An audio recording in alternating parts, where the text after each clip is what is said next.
नमस्कार,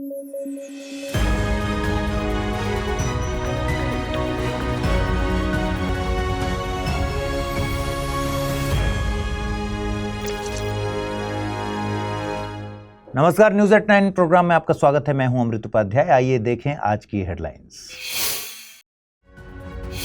24 मार्च को मना World TB Day. Yes we can end TB commit invest deliver रखी गई थीम। टीबी के मामलों में नंबर 1 पर है भारत। विनोद कुमार शुक्ल को मिलेगा 59वां ज्ञानपीठ पुरस्कार। ये अवार्ड पाने वाले छत्तीसगढ़ के पहले व्यक्ति। नौकर की कमीज लिखा था उपन्यास। और सांसदों की सैलरी में हाइक। 1.24 लाख रुपए मिलेगी हर महीने सैलरी। कॉस्ट इन्फ्लेशन इंडेक्स के आधार पर हुआ इजाफा।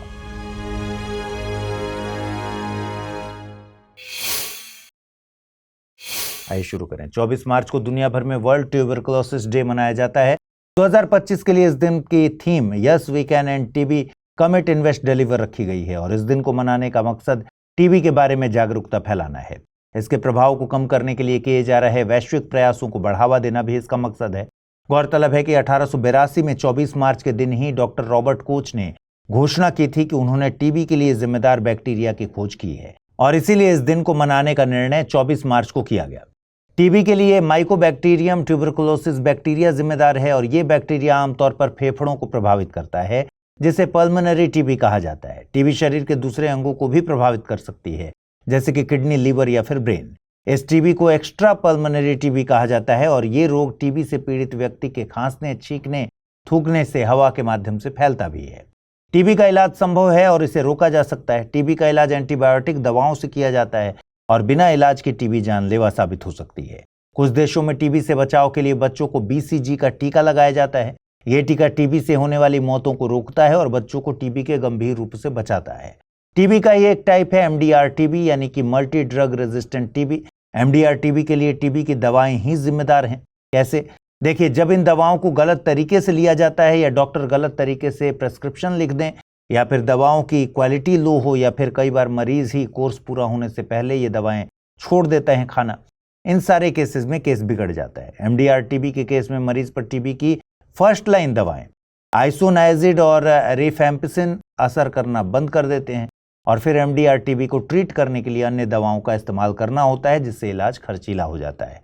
इसीलिए टीबी के मरीजों से दवा को प्रेस्क्रिप्शन के मुताबिक और पूरा कोर्स करने की सलाह दी जाती है। WHO के आंकड़े के मुताबिक साल 2023 में 10.8 मिलियन लोग टीबी से बीमार हुए। वहीं साल 2023 में 1.25 मिलियन लोगों की मौत टीबी के चलते हुई। अगर भारत में टीबी के मामलों की बात करें तो WHO के आंकड़े बताते हैं कि दुनिया में टीबी के हर 4 में से 1 मामला भारत में पाया जाता है और दुनिया में टीबी के 56% मामले केवल 5 देशों में ही पाए जाते हैं।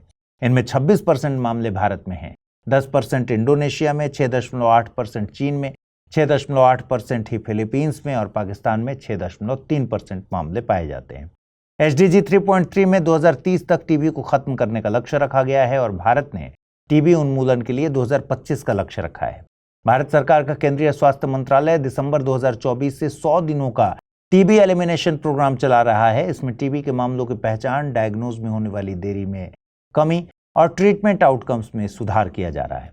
इसके अलावा केंद्रीय स्वास्थ्य मंत्रालय टीबी के लिए एक निक्षय पोषण योजना चलाता है। पोषण टीबी के इलाज में एक अहम भूमिका निभाता है और इसमें टीबी के रोगियों को अपनी पोषण से जुड़ी जरूरतों को पूरा करने के लिए हर महीने वित्तीय सहायता मुहैया कराई जाती है, जिसे अक्टूबर 2024 में 500 रुपए से बढ़ाकर 1000 रुपए प्रति माह कर दिया गया है। जैसे कोई सोचता है वैसे ही होता है क्या? कोई बच्चा हंसी में गिर जाता है और धूल में खिल उठता है। विनोद कुमार शुक्ल की ये पंक्तियां उनके पूरे लेखन की आत्मा को बयां करती हैं। वे उन लेखकों में से हैं जिन्होंने साधारण जीवन की असाधारण खूबसूरती को अपने शब्दों में गूंथा। उनकी कहानियां, कविताएं और उपन्यास बाजार, प्रकृति और मनुष्य के आपसी संबंधों को गहराई से टटोलते हैं और इसी गहराई और अनूठे लेखन के लिए उन्हें साहित्य के सर्वोच्च सम्मान यानी 59वें ज्ञानपीठ पुरस्कार से सम्मानित किया गया है। वे हिंदी के 12वें लेखक हैं जिन्हें ज्ञानपीठ पुरस्कार मिला है। वहीं वे छत्तीसगढ़ से आने वाले पहले लेखक हैं जिन्हें ज्ञानपीठ पुरस्कार दिया गया। उनकी प्रमुख रचनाओं में नौकर की कमीज, खिलेगा तो देखेंगे, दीवार में एक खिड़की रहती थी आदि प्रमुख हैं। नौकर की कमीज को हिंदी साहित्य में एक अनूठा उपन्यास माना जाता है। विनोद कुमार शुक्ल पिछले 60 सालों से साहित्य की दुनिया में सक्रिय हैं। वे गजानन मानव मुक्तिबोध के जमाने से लिख रहे हैं। उनकी मुक्तिबोध से मुलाकात भी हुई थी। वे छत्तीसगढ़ के उसी राजनांद गांव से हैं जहां पर के मुक्तिबोध हैं। 58वें ज्ञानपीठ पुरस्कार से संस्कृत के लिए जगत गुरु रामभद्राचार्य और उर्दू के लिए गीतकार गुलजार को सम्मानित किया गया था। वहीं साल 1965 में पहले ज्ञानपीठ पुरस्कार से मलयालम भाषा के लिए जीएस कुरुप को सम्मानित किया गया था। वहीं बांग्ला लेखिका आशा पूर्णा देवी इस पुरस्कार को पाने वाली पहली महिला हैं। आपको बता दें कि साहित्य के क्षेत्र में योगदान के लिए ज्ञानपीठ पुरस्कार सालाना दिया जाने वाला अवार्ड है। इसे भारतीय ज्ञानपीठ नाम की संस्था द्वारा दिया जाता है। भारतीय ज्ञानपीठ की स्थापना शाहू शांति प्रसाद जैन और रमा जैन के द्वारा की गई थी। भारतीय ज्ञानपीठ भारत की एक प्रीमियर साहित्यिक संस्था है। इसका मुख्यालय नई दिल्ली में है। ज्ञानपीठ पुरस्कार भारतीय भाषाओं और अंग्रेजी भाषा के साहित्यकारों को दिया जाता है, लेकिन ये केवल भारतीय नागरिकों तक सीमित है। अंग्रेजी भाषा में ये पुरस्कार पाने वाले पहले लेखक अमिताभ घोष हैं। दोस्तों, अगर आप यूपीएससी एस्पिरेंट हैं तो आपके लिए गेम चेंजिंग अपॉर्चुनिटी है स्टडी आईक्यू का नया संपूर्ण बैच।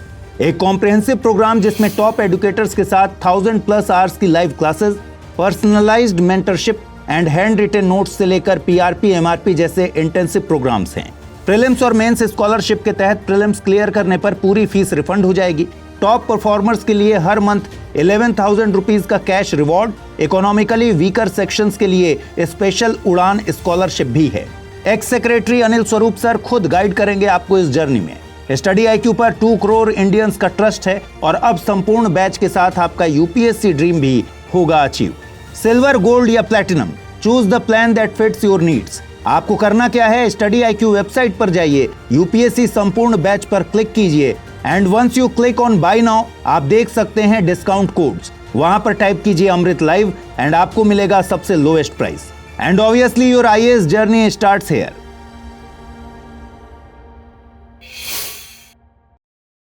भारत सरकार ने एमएसएमई यानी सूक्ष्म, लघु और मध्यम उद्योगों की परिभाषा में संशोधन किया है। नई परिभाषा 1 अप्रैल 2025 से लागू होगी और नई परिभाषा के मुताबिक 2.5 करोड़ रुपए के निवेश वाले एमएसएमईज को माइक्रो एंटरप्राइजेज यानी सूक्ष्म उद्योग के तहत रखा जाएगा। पहले माइक्रो एंटरप्राइजेज की निवेश सीमा 1 करोड़ रुपए थी। वहीं टर्नओवर लिमिट को भी 5 करोड़ से बढ़ाकर 10 करोड़ कर दिया गया है। वहीं 25 करोड़ रुपए के निवेश वाले उद्यमों को स्मॉल यानी लघु उद्यम के तहत रखा जाएगा। पहले इनकी निवेश सीमा 10 करोड़ रुपए हुआ करती थी। वहीं स्मॉल इंडस्ट्रीज की टर्नओवर लिमिट जस्ट डबल कर दी गई है। पहले इनकी टर्नओवर लिमिट 50 करोड़ रुपए थी, जो कि बढ़ाकर अब 100 करोड़ रुपए कर दी गई है। इसके अलावा 125 करोड़ रुपए तक के निवेश वाले एमएसएमईज को अब मध्यम उद्यम के रूप में वर्गीकृत किया जाएगा, जबकि पहले यह सीमा 50 करोड़ रुपए थी। मध्यम उद्यमों के लिए टर्नओवर की सीमा 500 करोड़ रुपए कर दी गई है। आपको बता दें कि सूक्ष्म, लघु और मध्यम उद्यमों को भारत के सामाजिक आर्थिक विकास की रीढ़ माना जाता है। एमएसएमईज कृषि के बाद दूसरे सबसे बड़े रोजगार सृजन क्षेत्र के रूप में उभरे हैं। एमएसएमई मंत्रालय की साल 2023 की सालाना रिपोर्ट के मुताबिक भारत में तकरीबन 63 मिलियन एमएसएमईज मौजूद हैं। ये भारत की जीडीपी में 30% का और निर्यात में तकरीबन 40% से ज्यादा की हिस्सेदारी रखती हैं। भारत सरकार का सूक्ष्म, लघु और मध्यम उद्यम मंत्रालय एमएसएमई को बढ़ावा देने के मकसद से कई योजनाएं चलाता है। इनमें पीएमईजीपी यानी Pradhan Mantri employment generation programme, CGTMSE यानी credit guarantee scheme for micro and small enterprises, entrepreneurship and skill development programme यानी ESDP योजना, कोया विकास योजना, schemes for promotion of innovation, rural industries and entrepreneurship ASPIRE, PM Vishwakarma enabling artisans and crafts people to build enterprises, self reliant India यानी SRI fund और raising and accelerating MSME performance यानी RAM प्रमुख है।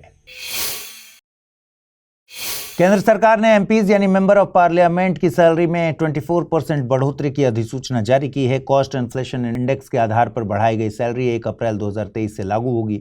Cost inflation index को income tax act की धारा 48 में define किया गया है। इस इंडेक्स का मकसद है कि महंगाई के बढ़ने से लोगों की परचेजिंग पावर में कमी आती है, तो ये इंडेक्स चीजों की कीमतों के इस इजाफे को कैलकुलेट करता है।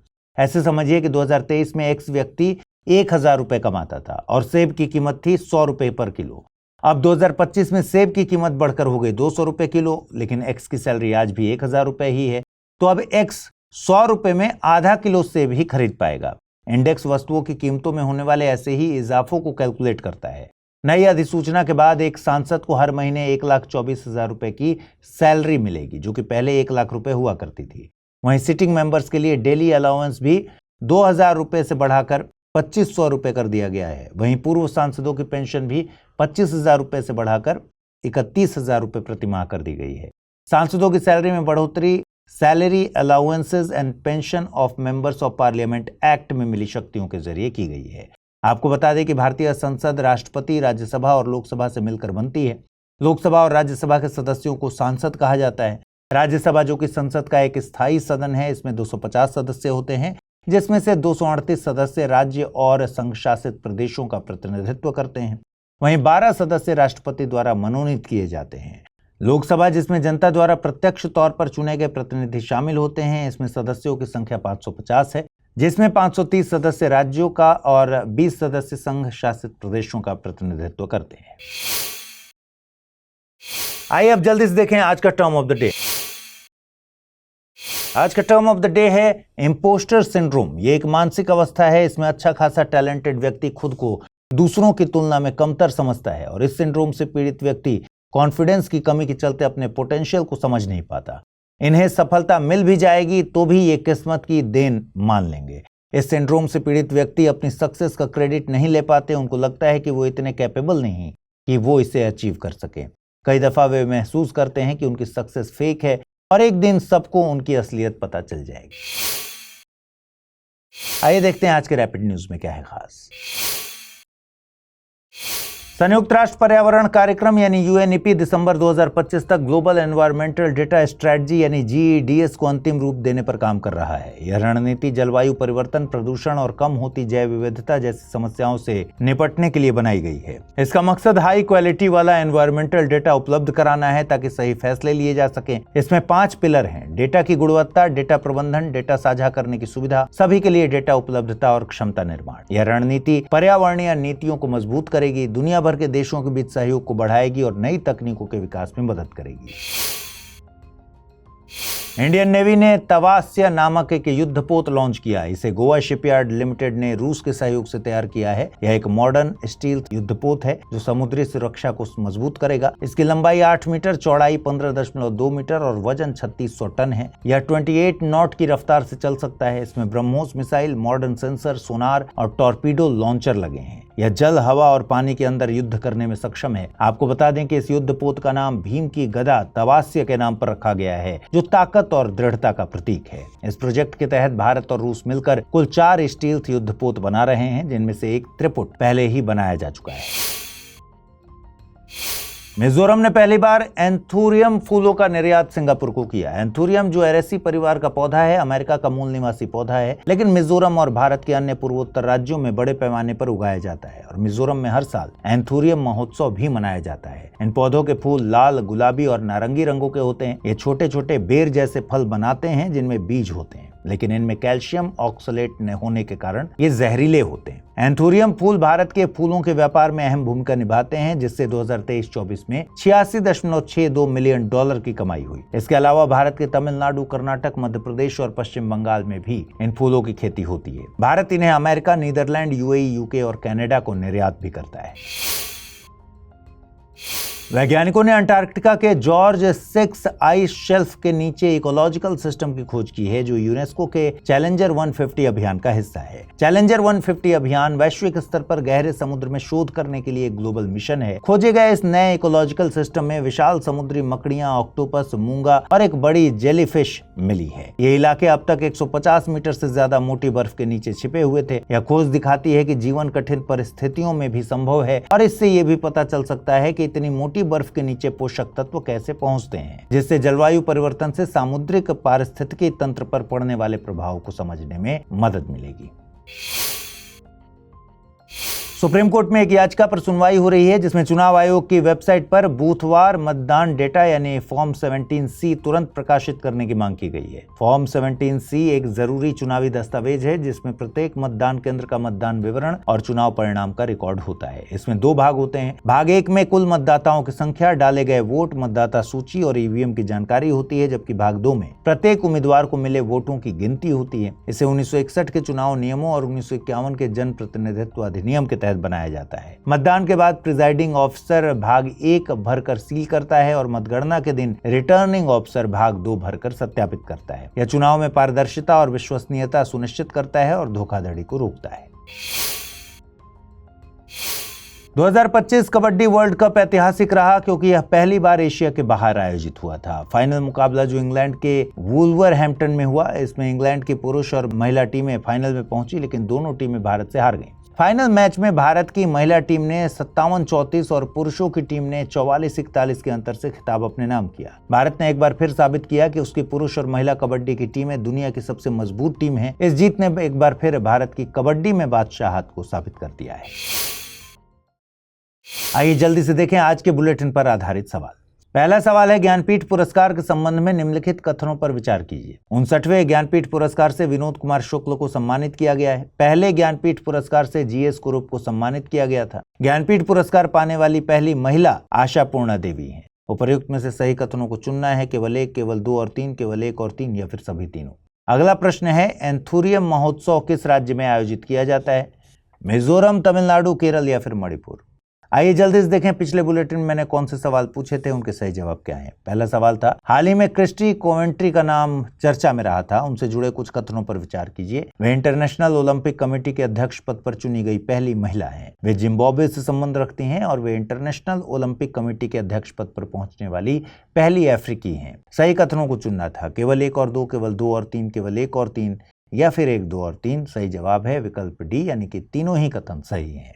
और अगला प्रश्न मैंने पूछा था अर्थ आवर को लेकर। अर्थ आवर यानी पृथ्वी काल का आयोजन किस संस्था के द्वारा किया जाता है? WWF, UNEP, यूनेस्को या फिर यूनिसेफ। सही जवाब है विकल्प ए, यानी कि WWF।